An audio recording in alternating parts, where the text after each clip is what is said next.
మన ప్రభు అయిన యేసుక్రీస్తు వారి యొక్క పరిశుద్ధమైనటువంటి నామములో తిరిగి మరొక కృపావాక్య ధ్యానములలో మనము ఈ రీతిగా సమకూర్చబడటానికి దేవుని సన్నిధిలో పరిశుద్ధ వాక్యాన్ని ధ్యానం చేయటానికి కృప చూపించినటువంటి దేవాది దేవునికి స్తుతులు స్తోత్రములు చెల్లిస్తున్నాను.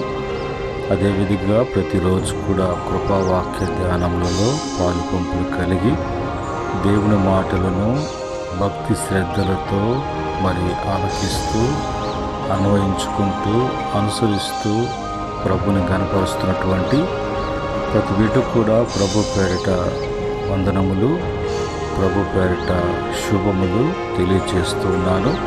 ప్రియమైన దేవుని బిడ్డలారా, ఈ సమయంలో దేవుని వాక్యమును మనము చదువుకొని ప్రార్థనాపూర్వకంగా దేవుని వాక్యాన్ని మనం ధ్యానం చేద్దాం.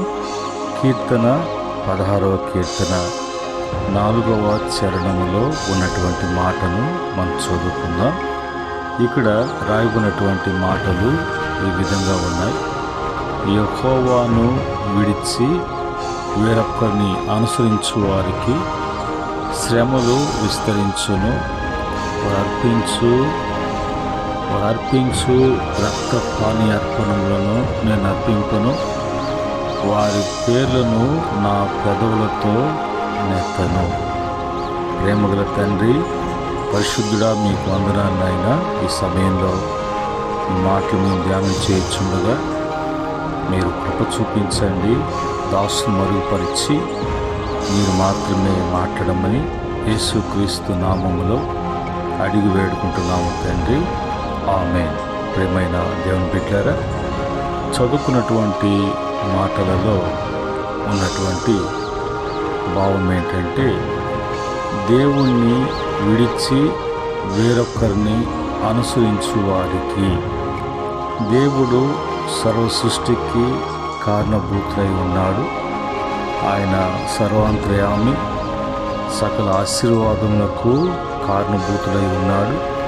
ఆయన కలుగు చేసినటువంటి సృష్టి యావత్తు మీద ఆయన కృప చూపించి ప్రతినిత్యము, అనుదినము, అనుక్షణము ఆయన పోషించే పోషణకర్తగా, సంరక్షించేటువంటి సంరక్షకుడిగా, అన్ని విషయాల్లో కూడా ఆయన సమృద్ధినిచ్చి తృప్తిపరిచేటువంటి దేవుడిగా ఉన్నాడు. కాబట్టి అలాంటి సృష్టికర్త అయినటువంటి దేవుని విడిచిపెట్టి ఆయన కాదని వేరొక వాటిని ఏది అనుసరించినా కూడా, వేటిని వారి జీవితంలోకి అన్వయించుకున్నా కూడా వారి జీవితాల్లో శ్రమలు అనేవి విస్తరిస్తాయి.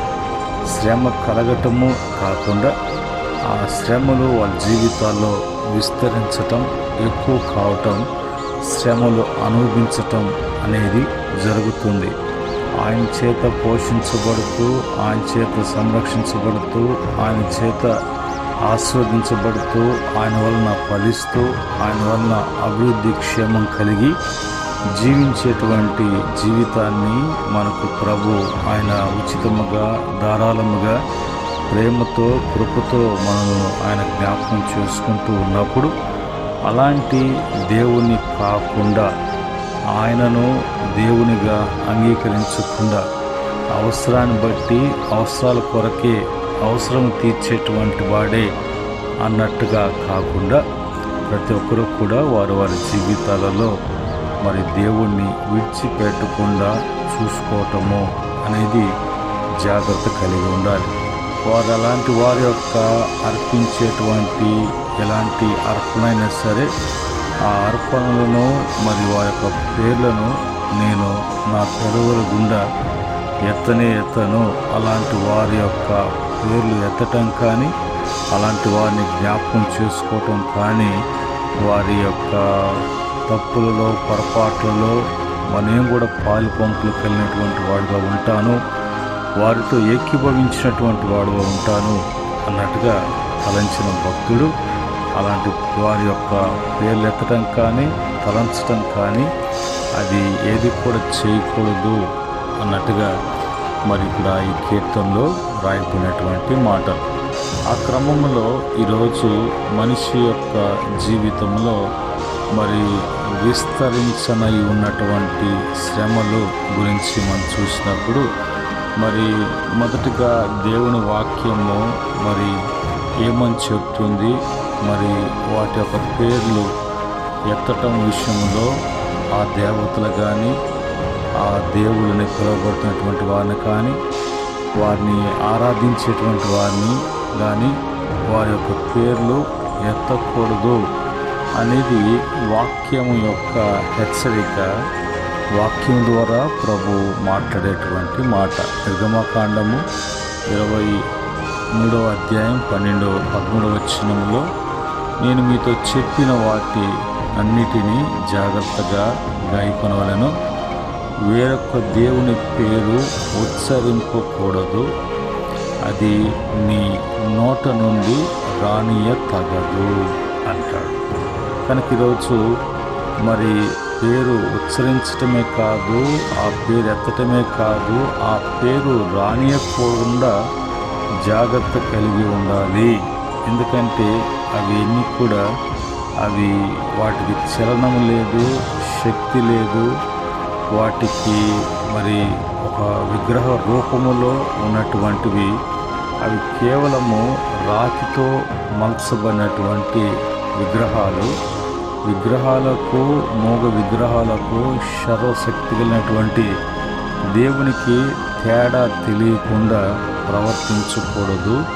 అలాంటి అజ్ఞాన స్థితిలోకి బుద్ధిహీనత, భక్తిహీనత అనేది చోటు చేసుకోకుండా జాగ్రత్త కలిగి ఉండాలి అనేది వాక్యం చెప్పేటువంటి మాట. రెండవదిగా మరి యెహోషువ గ్రంథము 23:7 ప్రకారంగా మీ వద్ద మిగిలి ఉన్న ఈ జనుల సమూహము, ఈ జనుల సహవాసము చేయక వారి దేవతల పేర్లను మరి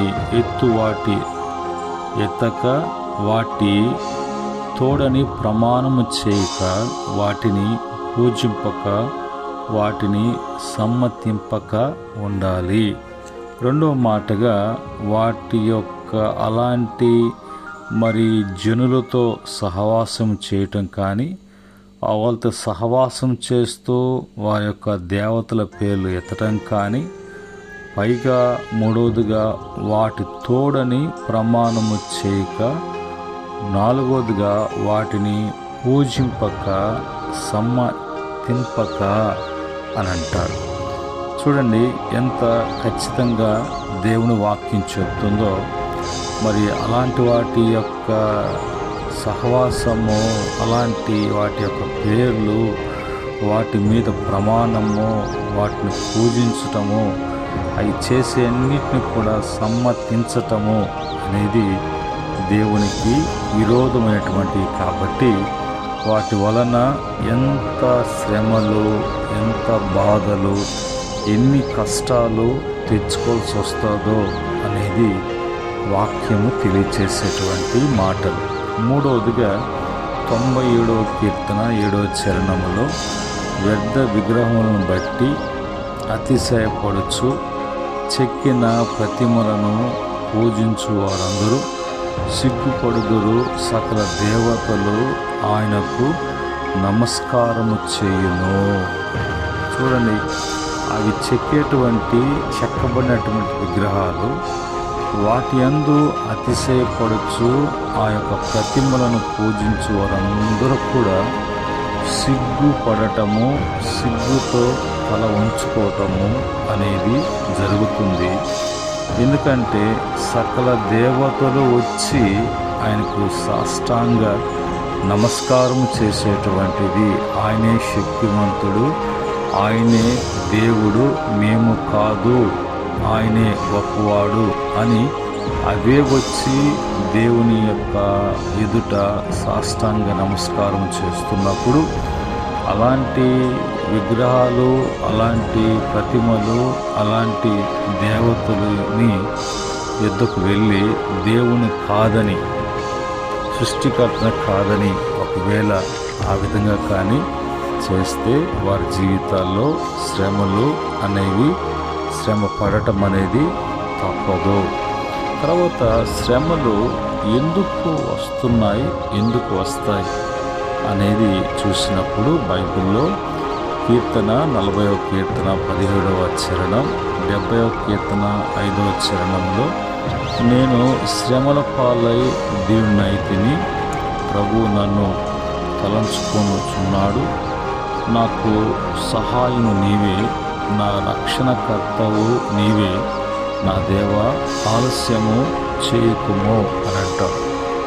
ఎందుకు శ్రమలు అని అంటే, మరి దేవుని విడిచి దేవుని కాదనకుండా, దేవుని లెక్కలోకి తీసుకోకుండా మరి జీవించినటువంటి జీవితాన్ని బట్టి దేవునికి లోబడకుండా, దేవునికి విధేయులు కాకుండా తన జీవితాన్ని తన ఇష్ట ప్రకారంగా ఇష్టాలకు మలుచుకుంటూ అనుకున్నది నేను చేయాలి, నేను అనుకున్నట్లుగా నేను ఉండాలి, నా యొక్క ఆశయాలు తీర్చుకోవటానికి అన్నట్టుగా ఆలోచన కలిగినటువంటి ఆలోచనతో లోబడక, విధేయులు కాక, అనుసరించకుండా జీవించే జీవితాన్ని బట్టి భక్తుడు ఇప్పుడు నేను వీటన్నిటికీ కారణం ఏంటంటే, నీ ఎదుట నేను మరి లోబడేటువంటి వాడిని కాకుండా నేను అవిధేయుడిగా జీవించాను. అది నాకు శ్రమకు కారణమైంది. ఆ శ్రమ తిరిగి దీనునిగా నీకు లోబడేటట్లుగా చేసింది. కనుక నీకు నేను లోబడుతున్నాను ప్రభువా, నన్ను తలుచుకుంటున్నావు, నాకు సహాయం నీవే, నా రక్షణకు కర్తవు నీవే, ఆ విషయంలో నాకు ఆలస్యం చేయక నన్ను సహాయం చేయి అని అంట.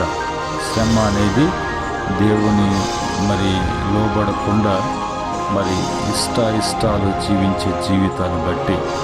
రెండవదిగా 119వ కీర్తన 67వ మరి చరణం, 71వ చరణంలో శ్రమ కలగక ముందు నేను త్రోవ విడిచి తిని ఇప్పుడు నీ వాక్యమును అనుసరించి నడుచుకుంటున్నాను అని అంటారు. కానీ ఇప్పుడు శ్రమ కలగకముందు, మరి శ్రమ అనేది రాకముందు కష్టం అనిపించకుండా అంత జరుగుబాటులో ఉన్నటువంటి జీవితం, ఆ జీవితాన్ని బట్టి ఇది ఆనందకరంగా ఉన్నది అన్నట్టుగా మరి ప్రభువుని విడిచినటువంటి స్థితి అక్కడ కనిపిస్తుంది. కనుక ఆ యొక్క శ్రమ వచ్చినప్పుడు మెలకువతో ఎందుకు వచ్చింది అని చూసినప్పుడు అది మరి దేవుని విడిచిన దాని వలన, దేవుని వాక్యాన్ని అనుసరించకుండా నడుచుకున్న దాని వలన నేను ఈ విధంగా జరిగింది. అయినను మరి నీ వాక్యాన్ని బట్టి నేను నడుచుకుంటున్నాను. నా జీవితంలో శ్రమ కలుగుట మేలాయను. శ్రమ కలగకపోతే నేను దేవుని గూర్చినటువంటి అవగాహన, భయము, భక్తి అనేది నా జీవితంలో కలిగి ఉండేది కాదు అనే మాట భక్తుడు చెప్తున్నాడు. కీర్తన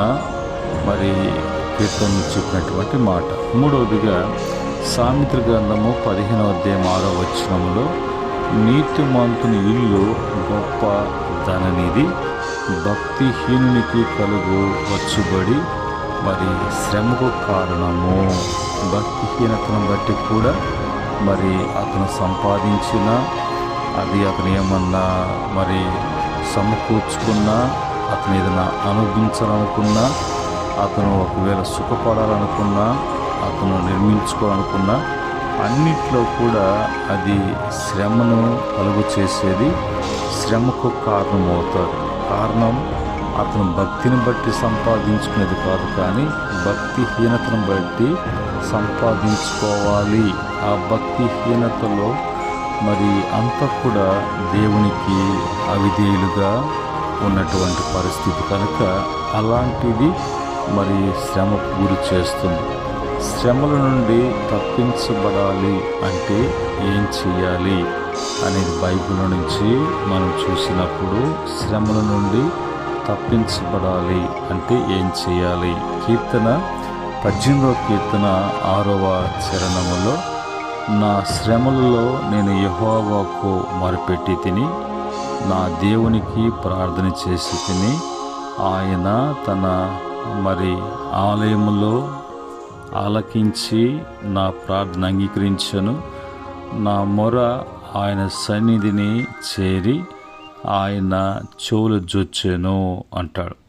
ఇక్కడ శ్రమ కలిగిన వెంటనే దానికి పరిష్కారం ఏంటి అనేది అతను తెలుసుకొని వెంటనే ఆ శ్రమ విషయంలో తను సరిచేసుకోవటానికి తను సరిచేసి బాగుపరిచేటువంటి దేవునికి అతను ప్రార్థన అనేది చేశాడు. కాబట్టి ఆ ప్రార్థన వలన అతను వెంటనే విడిపించబడటానికి ఆ ప్రార్థన ఆలకించి వెంటనే అతనును భద్రం చేయటానికి దేవుని యొక్క సహాయం. వెంటనే ఆ ప్రార్థనలో ఒప్పుకోలు జరుగుతుంది, ఆ ప్రార్థనలో సరిచేసుకోవడం జరుగుతుంది, ఆ ప్రార్థనలో జాగ్రత్త కలిగి ఉంటుంది, ఆ ప్రార్థనలో దేవునికి దగ్గర కావడం జరుగుతుంది.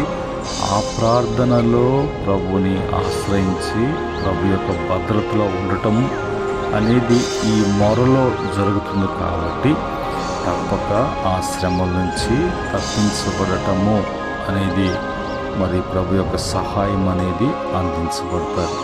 రెండవదిగా 32వ కీర్తన 7వ చరణంలో నా దాగుచోటు నీవే, శ్రమలో నుండి నీవు నన్ను రక్షించుదవు, విమోచన గానములతో నీవు నన్ను ఆవరించెదవు. నా దాగుచోటు నీవే. శ్రమ వచ్చినప్పుడు లోకములో ఉన్నటువంటి ప్రభువును కాకుండా వెలుపులో ఉండటం, ఆ శ్రమలో ఇతరుల్ని ఆశ్రయించటం, ఇతరుల సహాయం కోరుకోవటం కాదు, కానీ ఆ శ్రమ వచ్చిన వెంటనే అతను దాగుచోటైనటువంటి దేవునిలో ఆశ్రయం కోరుకుంటాడు. కాబట్టి నిశ్చయముగా ఆ శ్రమలో రక్షించటానికి, తప్పించటానికి, విమోచించటానికి, ఆయన సన్నిధిలో అతని స్థిరపరచడానికి దేవుని యొక్క మహాసహాయము అందించబడుతున్నది అనేది వాక్యం మనకి తెలియజేస్తుంది. మూడవదిగా కీర్తన 34వ కీర్తన 6వ చరణంలో ఉన్నటువంటి మాట ప్రకారంగా ఈ దీనులు మొరపెట్టగా యెహోవా ఆలకించెను, అతని శ్రమలన్నిటిలో నుండి అతనిని రక్షించెను. దేవుని ఎదుట ఎవరైతే దీనులుగా తగ్గించుకొని లోబడే తత్వం, విధేయత అనేది ఎవరు కలిగి ఉంటారో ఆ విధంగా ఉండి ప్రవర్తిస్తూ, ఆ విధంగా ఉండి మొరపెడుతూ, ఆ విధంగా ఉండి నడుచుకున్నటువంటి వారిని దేవుడు తప్పకుండా ఆయన శ్రమల నుంచి తప్పించటం జరుగుతుంది. శ్రమలు ఎందుకు వస్తాయి? శ్రమల నుంచి మనం తప్పించబడాలంటే ఏం చేయాలి? అసలు శ్రమలు అనేది మనల్ని ఆవరించడానికి మన యొక్క ప్రవర్తన, మన యొక్క స్నేహాలు, మన యొక్క కలయికలు, మనము ఆశ్రయిస్తున్నటువంటి, అనుసరిస్తున్నటువంటి, చేరుకుంటున్నటువంటి పరిస్థితులను బట్టి ఇవి మనకు కలుగుతున్నాయి. ఒక మాటలో దేవుణ్ణి కాదనకుండా, దేవుని కాదని దేవుని విడిచి వేరొక ప్రయత్నాలు ఉన్నటువంటి వారి పరిస్థితులు ఆ విధంగా ఉంటాయి. శ్రమ పడినటువంటి వారిని శ్రమల నుండి తప్పించినటువంటి దేవుడు శ్రమలు కలిగినప్పుడు వాటి శ్రమలు అనుభవించకుండా ఆ శ్రమలలో ప్రభు యొక్క సహాయము అందించబడి ప్రభు సహాయం పొందుకున్నటువంటి భక్తులు కొంతమంది ఉన్నారు. వారిలో ముఖ్యంగా అబ్రహాము అనేటువంటి భక్తుడు తన జీవితంలో దేవుని యొక్క సహాయం ఆదికాండం 15:14 ప్రకారంగా, అలాగనే ఆగరు శ్రమ పెట్టబడింది, శ్రమ కలిగింది, అప్పుడు దేవుని యొక్క సహాయం. ఆదికాండం 16:6 ప్రకారంగా లేయ తన జీవితంలో శ్రమ కలిగింది. ఆదికాండం 29:2 ప్రకారంగా యాకోబు శ్రమ కలిగింది. ఆదికాండము 35:3 ప్రకారంగా ఇశ్రాయేలు ప్రజలకు శ్రమ కలిగింది. నిర్గమకాండం 1:11 ప్రకారంగా అలాగనే మరి బైబిల్లో అన్న శ్రమ పెట్టబడింది. అందులో నుంచి దేవుని కాపుదల మొదటి సమూయేలు గ్రంథం 1:11 ప్రకారంగా. అలాగనే దేవుని యొక్క శిష్యులు శ్రమ పెట్టబడిన తర్వాత వారు ఏ విధంగా తప్పించబడ్డారు. మొదటి కొరింథీ పత్రిక 9:16 ప్రకారంగా, 2 కొరింథీ పత్రిక 1:5 ప్రకారంగా, ఫిలిప్పీ పత్రిక 3:11 ప్రకారంగా, కొలస్సీ 1:24 ప్రకారంగా వారు ఆ శ్రమలలో ఏ విధంగా తప్పించబడ్డారో అనేది బైబిల్ నుంచి మనం చూస్తున్నాం. కనుక ఈ ఉదయకాలం మందు దేవుని యొక్క కృపావాక్యాన్ని బట్టి మన జీవితాలలో శ్రమలు ఎందుకు వస్తున్నాయి, శ్రమ కలగడానికి కారణం ఏంటి, ఆ శ్రమ మనల్ని ఆవరిస్తూ ఉందంటే ఆ శ్రమలలో మనం అలుముకుంటూ పోతున్నాము అని అంటే వాటికి మరి స్టార్టింగ్ వాక్యం నుంచి కొన్ని విషయాలు ఎందుకు వస్తున్నాయి, కొన్ని విషయాలు తప్పించబడాలంటే కొన్ని విషయాలు, అలాగే తప్పించబడినటువంటి వారి యొక్క జీవితాల గురించి మనం తెలుసుకున్నాం. ఉదయకాలం ముందు దేవుని యొక్క మాటలను బట్టి కృపావాక్యము మనకు ఒక మెలకువను కలుగు చేస్తూ మన జాగ్రత్త పడటానికి దేవుని యొక్క సహాయము మనకు అందించబడుతున్నది. ఇటు సహాయము ప్రతి బిడ్డకు కూడా దేవుని వల్ల కలుగునుగాక. ఆమేన్. మా ప్రేమ గల ప్రియ పరలోకపు తండ్రి, పరిశుద్ధుడా, మీకు వందనాలు. ఈ యొక్క సమయంలో తండ్రి మీ యొక్క మాటలు మేము ధ్యానం చేస్తుండగా మిమ్మల్ని విడిచి మిమ్మల్ని కాదని వేరొక వేటిని ఆశ్రయించిన, వాటి పేర్లు ఎత్తిన, వాటిని అనుసరించిన, వాటిని వెంబడించిన, వారిని ఆధారంగా చేసుకున్న భూమి మీద జీవించేటువంటి ఏ జీవికైనా సరే, ముఖ్యంగా మానవునికి శ్రమలు, బాధలు, కష్టాలు అనేవి తప్పవు అనేది ప్రభువా నీ వాక్యం సెలవిస్తుంది. ఈ వాక్యాన్ని బట్టి ప్రతి బిడ్డ కూడా సరిచేపట్టడానికి, ఈ వాక్యము ప్రతి బిడ్డకు అందించబడటానికి మీ యొక్క పరిశుద్ధాత్మ సహాయం అందించండి. ప్రతి బిడ్డకు కూడా మాటను బట్టి మేలు కలిగినట్లుగా కార్యం జరిగించమని యేసుక్రీస్తు నామములో అడిగి వేడుకుంటున్నాము తండ్రి.